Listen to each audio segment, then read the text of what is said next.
Pakinggan niyo ako ha, para alam niyo kung paano gamitin itong si Rejuve at saka si Retinol Serum natin. At bawal itong pagsabayin. Actually, ang bawal pagsabayin is si toner at saka itong retinol natin kasi parehas silang matapang, masisira ang skin barrier niyo. Pero basahin muna natin yung comment. Sabi niya, Mima, love your products po. Promise, ang kinis na ng mukha ko sa Rejuve soap. Soap ha, hindi niya sinabing toner.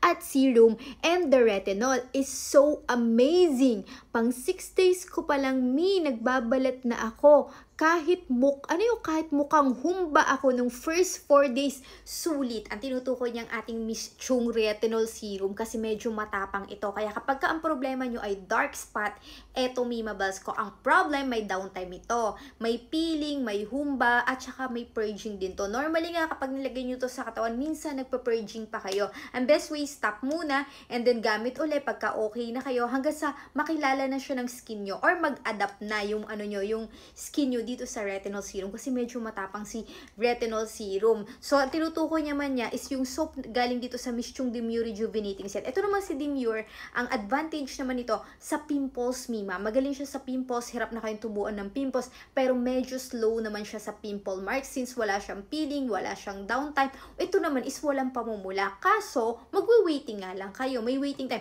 Ito naman, harabas. Harabas siya, Mima Bells ko. Ang problema, may downtime. Ayan, gaya nga ng sabi niya, meron siyang redness kasi medyo matapang nga si retinol serum kumpara sa Miss Chung Demure Rejuvenating Set. Ang toner nito at ito ay bawal sabayin at yung tinutukoy niya ay itong ating Miss Chung Glass Skin Facial Serum. Ha, ayan, pwede yan ilagay kaso medyo mahapdi na a little bit. Kaya kung ako, ginagamit ko lang is Rejuve Cream kahit nakaganito ako. Kasi si Rejuve Cream, ang purpose niya, nandito rin yun si Rejuve Cream, ang purpose nun is for healing talaga. Kasi since matapang si toner, may Rejuve Cream para for healing. So, pwede nyo siya ilagay dito para mag-calm talaga yung skin ninyo. So, ito tinutukoy naman niya. Ngayon, Mima, ang color nito pag bagong gawa is puti pa. Pero pagka sooner or later, magiging yellow din yan. So, ganun ang tamang paggamit. Ito, Mima, pwede siya sa mga kuyukot, sa kilikili, pero dapat slow lang ang gamit. Kasi nga ganun, Mima. Kasi pagka hindi, magra-rashes kayo. Kailangan slow lang. Yaan nyo muna mag-adapt yung skin nyo. And then, pag nag-adapt na, edi saka kayo bumanat. Huwag kayo masyado.